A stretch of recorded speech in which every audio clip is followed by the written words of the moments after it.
하나님께서 오늘 우리에게 주시는 말씀은 로마서 11장 1절에서 24절 말씀입니다. 신약 성경 254쪽입니다. 로마서 11장 1절에서 24절까지 교독하겠습니다. 그러므로 내가 말하노니 하나님이 자기 백성을 버리셨느냐? 그럴 수 없느니라. 나도 이스라엘인이요 아브라함의 씨에서 난 자요 베냐민 지파라. 하나님이 그 미리 아신 자기 백성을 버리지 아니하셨나니 너희가 성경이 엘리야를 가리켜 말한 것을 알지 못하느냐? 그가 이스라엘을 하나님께 고발하되 주여 그들이 주의 선지자들을 죽였으며 주의 제단들을 헐어버렸고 나만 남았는데 내 목숨도 찾나이다 하니 그에게 하신 대답이 무엇이냐? 내가 나를 위하여 바알에게 무릎을 꿇지 아니한 사람 7,000명을 남겨두었다 하셨으니 그런즉 이와 같이 지금도 은혜로 택하심을 따라 남은 자가 있느니라. 아니 은혜로 된 것이면 행위로 말미암지 않음이니 그렇지 않으면 은혜가 은혜되지 못하느니라. 그런즉 어떠하냐? 이스라엘이 구하는 그것을 얻지 못하고 오직 택하심을 입은 자가 얻었고 그 남은 자들은 우둔하여졌느니라. 기록된 바 하나님이 오늘까지 그들에게 혼미한 심령과 보지 못할 눈과 듣지 못할 귀를 주셨다 함과 같으니라. 또 다윗이 이르되 그들의 밥상이 올무와 덕과 거치는 것과 보응이 되게 하셨고 그들의 눈은 흐려 보지 못하고 그들의 등은 항상 굽게 하옵소서 하였느니라. 그러므로 내가 말하노니 그들이 넘어지기까지 실족하였느냐? 그럴 수 없느니라. 그들이 넘어짐으로 구원이 이방인에게 이르러 이스라엘로 시기나게 함이니라. 그들의 넘어짐이 세상의 풍성함이 되며 그들의 실패가 이방인의 풍성함이 되거든 하물며 그들의 충만함이리요. 내가 이방인이 너희에게 말하노라. 내가 이방인의 사도인 만큼 내 직분을 영광스럽게 여기노니 이는 혹 내 권력을 아무쪼록 시기하게 하여 그들 중에서 얼마를 구원하려 함이라. 그들을 버리는 것이 세상의 하목이 되거든 그 받아들이는 것이 죽은 자 가운데서 살아나는 것이 아니면 무엇이리요. 제사는 처음 익은 곡식가루가 거룩한 즉 떡덩이도 그러하고 뿌리가 거룩한 즉 가지도 그러하니라. 또한 가지 얼마가 꺾였는데 돌 감람나무인 내가 그들 중에 접붙임이 되어 참 감람나무 뿌리의 진액을 함께 받는 자가 되었은즉 그 가지들을 향하여 자랑하지 말라. 자랑할지라도 내가 뿌리를 보존하는 것이 아니요 뿌리가 너를 보존하는 것이니라. 그러면 내 말이 가지들이 꺾인 것은 나로 접붙임을 받게 하려 함이라 하리니 옳도다. 그들은 믿지 아니함으로 꺾이고 너는 믿음으로 섰느니라. 높은 마음을 품지 말고 도리어 두려워하라. 하나님이 원가지들도 아끼지 아니하셨은즉 너도 아끼지 아니하시리라. 그러므로 하나님의 인자하심과 준엄하심을 보라. 넘어지는 자들에게는 준엄하심이 있으니 너희가 만일 하나님의 인자하심에 머물러 있으면 그 인자가 너희에게 있으리라. 그렇지 않으면 너도 찍히는 바 되리라. 그들도 믿지 아니하는데 머무르지 아니하면 접붙임을 받으리니 이는 그들을 접붙이실 능력이 하나님께 있음이라. 내가 원 돌 감람나무에서 지킴을 받고 본성을 거슬러 좋은 감람나무에 접붙임을 받았으니 원가지인 이 사람들이야 얼마나 더 자기 감람나무에 접붙이심을 받으랴. 아멘. 우리 이 시간 서로를 바라보면서 반갑게 인사하겠습니다. 반갑습니다. 잘 오셨습니다. 네. 오늘 본문에서 사도 바울은 구원의 신비에 대해서 가장 깊이 있게 다루면서 하나님이 자기 백성을 버리셨느냐라는 질문으로 이 로마서 11장을 시작하는 것을 우리가 볼 수 있습니다. 이 질문은 단순한 신학적인 논쟁이 아니라 하나님의 구속사가 어떻게 끊어지지 않고 이어지고 있는가를 나타내는 매우 중요한 물음이라 할 수 있습니다. 바울은 이 질문을 스스로 던지고 난 뒤에 곧바로 그럴 수 없느니라라고 단호하게 대답을 합니다. 그리고 그 이유에 대해서 자신의 정체성을 통해서 증거하고 있습니다.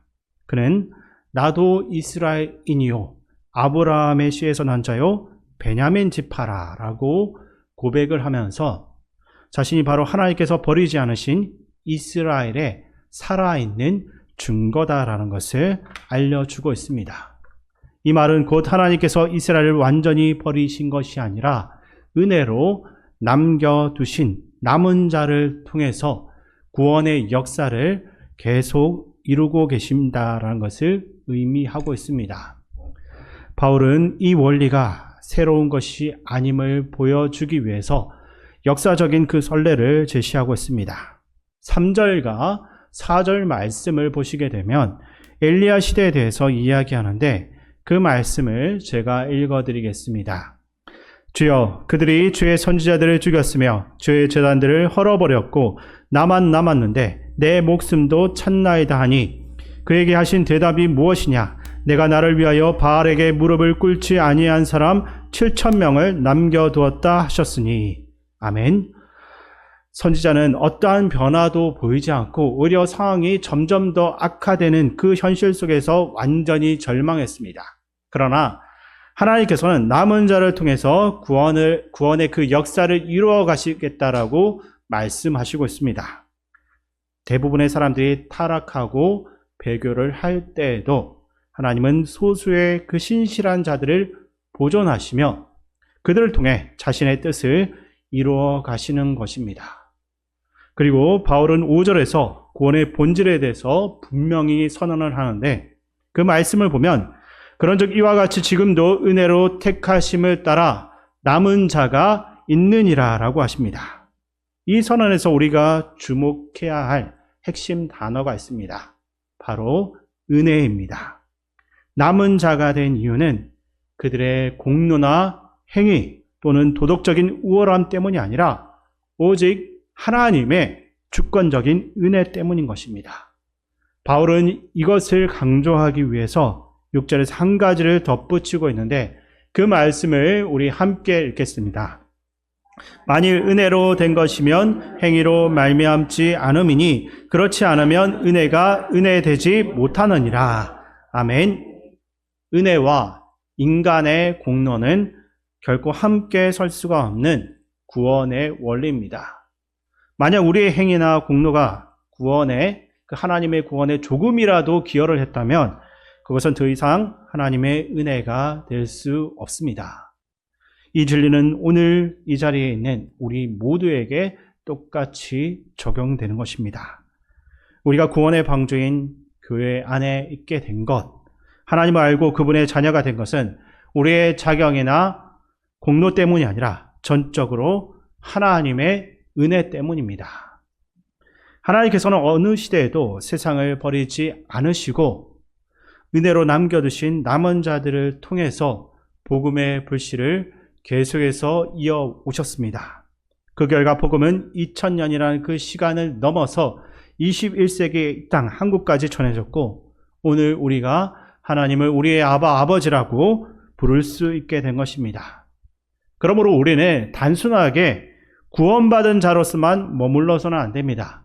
우리는 이 시대의 남은 자로 부르심을 받은 사람들이기 때문입니다. 세상이 어두워질수록 교회를 흔들려는 세력들이 계속해서 나타날수록 하나님은 여전히 소수의 신실한 사람들을 남기셨습니다. 그들을 통해 복음은 끊어지지 않고 믿음의 명맥은 계속해서 이어지는 것입니다. 역사를 돌아보게 되면 그 로마 제국의 박해 시대에도 중세의 영적 암흑기 안에서도 공산주의의 그 핍박 아래서도 하나님은 남은 자들을 지켜주셨습니다. 그들의 믿음과 헌신으로 인해서 오늘 우리가 이렇게 자유롭게 예배드릴 수 있습니다. 이제는 우리가 이 시대의 남은 자가 되어서 다음 세대에게 복음의 횃불을 전달해야 할 책임이 있다는 사실을 잊지 마시기 바랍니다. 바울은 17절에서 24절을 보게 되면 이스라엘과 이방인의 관계를 설명하기 위해서 농사에 관한 비유를 사용하고 있습니다.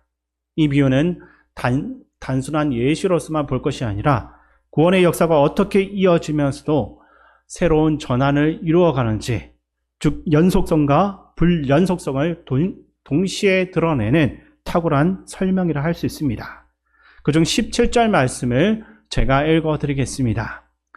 또한 가지 얼마가 꺾이었는데 돌 감람나무인 내가 그들 중에 접붙임이 되어 참 감람나무 뿌리의 진액을 함께 받는 자가 되었은즉.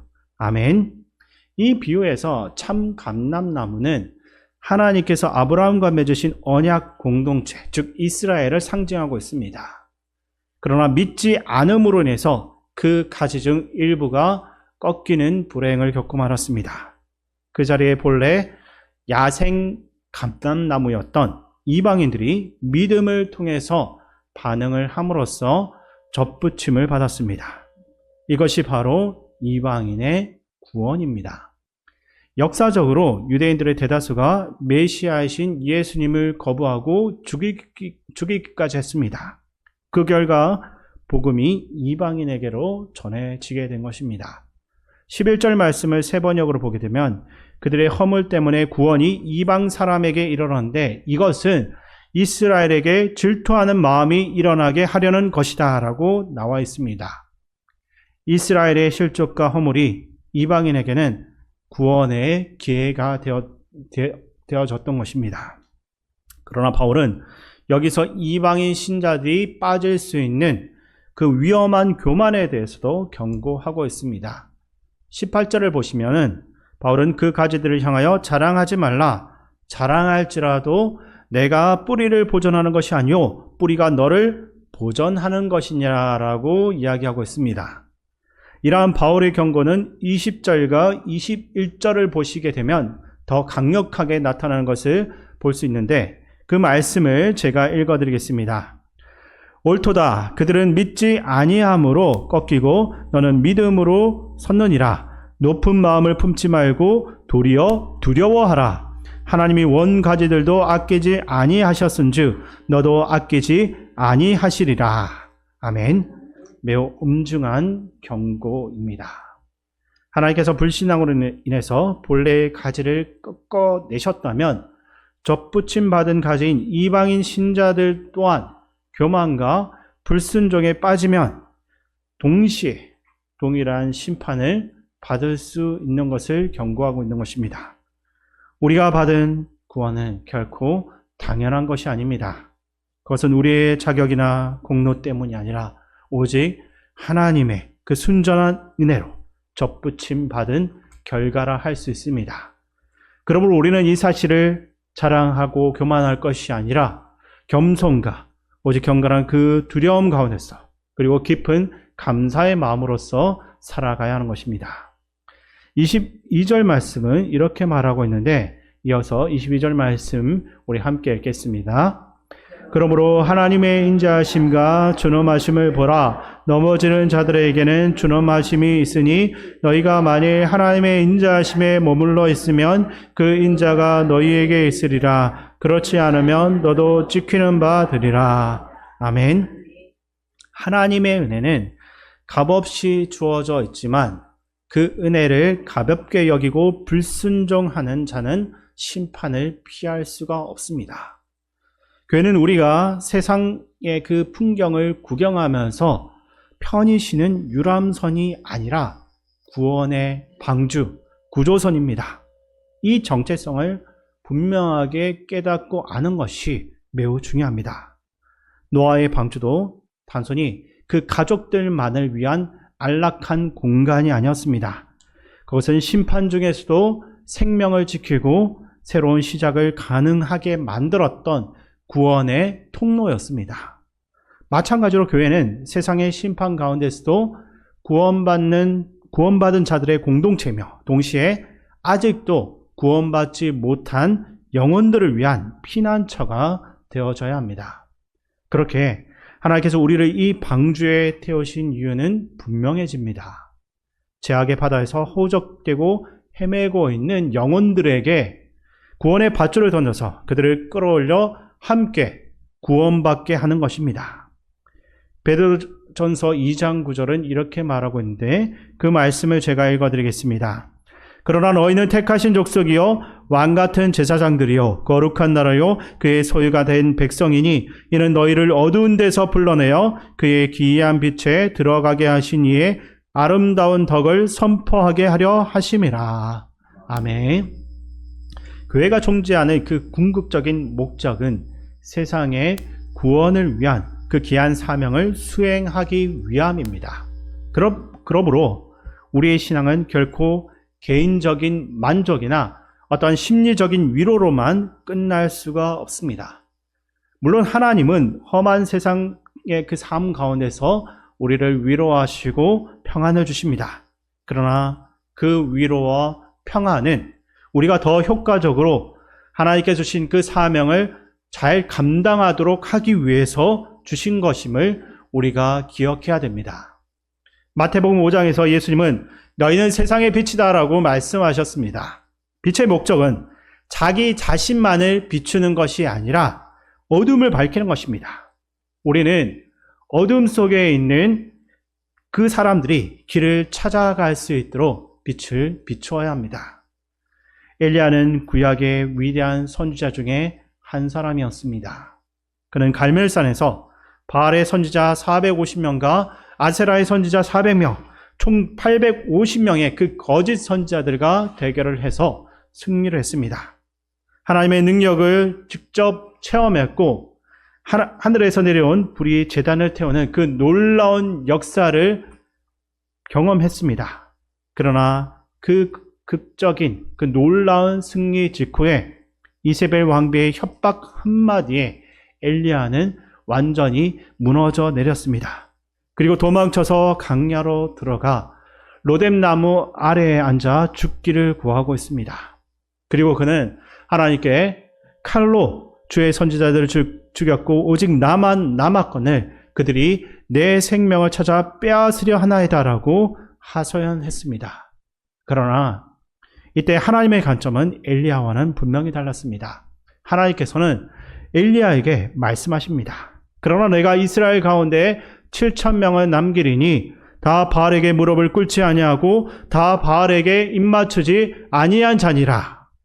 엘리야가 나만 혼자 남았다라고 생각을 할 때 하나님은 이미 7,000명의 그 신실한 자들을 보존하고 지켜내신 것입니다. 이것이 하나님의 방식입니다. 사람들은 다르게 생각하겠지만 하나님의 나라는 결코 끊어지지 않습니다. 세상이 타락하고 교회가 아무리 흔들려도 하나님은 언제나 숨어있지만 분명하게 남은 자들을 통해서 일하시고 있습니다. 그들은 유명하지 않을 수 있고 많은 사람들의 주목을 받지 않을 수도 있습니다. 그러나 그들은 하나님께 신실하며 하나님은 그들을 통해 당신의 목적을 이루어 가시는 것입니다. 오늘날도 언론과 미디어가 주목하지 않아도 역사책에 그 이름이 기록되지 않아도 조용히 기도하면서 교회를 지탱하는 사람들이 있습니다. 새벽마다 무릎 꿇고 기도하는 어머니들, 묵묵히 봉사하며 섬기는 많은 사람들, 말씀을 붙잡고 살아가는 젊은이들이 있습니다. 그들의 보이지 않는 그 눈물과 기도가 이 땅을 붙잡고 있습니다. 하나님은 바로 그들을 통해서 이 세상을 구원하고 계십니다. 우리는 때때로 교회의 현실만을 보면서 진정한 믿음을 가진 사람들이 얼마나 있을까? 교회가 세상과 무엇이 다른가라고 한탄하며 낙심할 수 있습니다. 그러나 하나님은 언제나 남은 자들을 보존하고 계십니다. 우리의 눈에 보이지 않는다 해서 그들이 없는 것이 아니라는 사실, 하나님의 역사가 없어졌다라고 우리가 쉽게 말할 수 없다는 사실을 기억해야 됩니다. 사도 바울은 로마서 11장에서 하나님의 구속사가 얼마나 역설적으로 진행되고 있는지를 보여줍니다. 11절 말씀을 다시 보게 되면 그들이 넘어짐으로 구원이 이방인에게 이르러 이스라엘로 시기나게 함이니라 라고 하고 있습니다. 누군가의 넘어짐이 다른 이의 구원의 기회가 된 것입니다. 그리고 12절은 더 나아가 그들의 넘어짐이 세상의 풍성함이 되며 그들의 실패가 이방인의 풍성함이 되거든 하물며 그들의 충만함이리요라고 하고 있습니다. 이스라엘의 실패가 이방인에게 복이 되었다면 장차 이스라엘의 그 완전한 회복은 얼마나 더 큰 축복이 되겠는가 하는 것입니다. 바울은 이스라엘의 그 궁극적인 회복에 대해서 확신하고 있는데 24절 말씀 우리 함께 읽겠습니다. 그들도 믿지 아니하는데 머무르지 아니하면 젖붙임을 받으리니 이는 그들을 젖붙이실 능력이 하나님께 있음이라. 내가 원 돌 감람나무에서 찍힘을 받고 본성을 거슬러 좋은 감람나무에 젖붙임을 받았으니 원가제인 이 사람들이야 얼마나 더 자기 감람나무에 젖붙이심을 받으랴. 아멘. 하나님은 이스라엘을 영원히 버리지 않으십니다. 그들이 불신앙으로 인해서 일시적으로 꺾이긴 했지만 그들이 회개하고 돌아오면 다시 젖붙임을 받는 것입니다. 이 모든 일은 인간적인 계산이나 전략이 아니라 하나님의 섭리와 계획 안에 있습니다. 바울이 말한 것처럼 우리는 하나님의 계획을 완전히 다 이해할 수는 없습니다. 그러나 우리가 확신할 수 있는 것은 하나님께서 인간의 역사를 주권적으로 이끌고 계시고 그 역사의 목표는 모든 민족의 구원에 있다는 것입니다. 오늘 우리는 바로 그 복음의 위대한 흐름 가운데 있습니다. 아브라함으로부터 시작된 구원의 역사, 이스라엘을 통해서 보존된 그 하나님의 계시, 예수 그리스도를 통해 완성된 구속, 그리고 이방인에게까지 확장된 복음의 은혜 가운데 우리가 있는 것입니다. 그 긴 역사의 한가운데서 하나님은 우리를 이 시대의 남은 자로 부르고 세우셨습니다. 그러므로 낙심하지 마시고 우리가 승리자로서 부름받았다는 것을 기억해야 됩니다. 이제 말씀을 마무리하겠습니다. 히브리서 13장 5절에서 약속하신 것처럼 하나님께서는 우리를 결코 버리지 않습니다. 왜냐하면 하나님은 우리를 이 시대의 남은 자로 찾아오셨기 때문입니다. 엄청난 특권이자 동시에 막중한 책임이기도 합니다. 오늘 우리가 함께 나눌 말씀을 세 가지로 기억해 보면, 첫째, 우리의 구원은 오직 은혜입니다. 우리의 공로나 자격 때문이 아닙니다. 두 번째로 우리는 교만할 것이 아니라 겸손함과 두려움으로 살아갈 수 있어야 됩니다. 세 번째로는 교회는 평안한 유람선이 아니라 생명을 구원하는 방주입니다. 그러면 이 세 가지에 대해서 들었던 우리는 이번 한 주, 그 남아있는 모든 시간들 가운데 구체적으로 무엇을 할 수 있겠습니까? 우리의 삶 가운데서 여전히 복음을 듣지 못한 한 사람을 떠올릴 수 있을 것입니다. 우리의 사랑하는 가족일 수도 있고 직장 동료일 수도 있고 우리의 이웃에서 만나는 이웃일 수도 있습니다. 그 한 사람을 위해서 매일 이름을 부르면서 기도하시기 바랍니다. 그리고 기회가 된다면 그 사람에게 작은 사랑을 한번 실천해 보시기 바랍니다. 커피 한 잔의 대화가 될 수도 있고 진심 어린 위로의 한마디가 될 수도 있습니다. 이것이 바로 남은 자가 구원의 방주에서 밧줄을 던지는 행위입니다. 우리 또한 하나님께서 예배하신 남은 자들의 그 눈물과 기도, 헌신으로 인해서 오늘 우리가 이 자리에서 하나님께 기쁨으로 예배 드릴 수 있는 것입니다. 그러므로 이제는 우리의 차례입니다. 우리가 그 방주 안에서 서로를 붙들고 격려하며 동시에 세상에 잃어버린 영혼들을 향해서 구원의 손을 내미는 한 하나님의 구원 역사는 결코 멈추지 않을 것입니다. 요한계시록 2장 10절에서 주께서 말씀하십니다. 내가 장차 받을 고난을 두려워하지 말라. 죽도록 충성하라. 그리하면 내가 생명의 간을 내게 주리라. 아멘. 우리는 승리자이고 우리는 이미 이긴 사람들입니다. 우리 편에 계신 분이 온 우주의 창조주이시고 역사의 주관자이시기 때문입니다. 오늘 이 자리를 떠나가면서도 나는 은혜로 선택된 이 시대의 남은 자다. 나를 통해서 하나님의 구원 역사가 계속된다. 이 정체성을 우리의 가슴에 품고서 그분의 백성으로서 이 땅을 살아가며 복음의 사명을 아름답게 수행해 나가는 우리 모두가 될 수 있기를 주님의 이름으로 축원드립니다.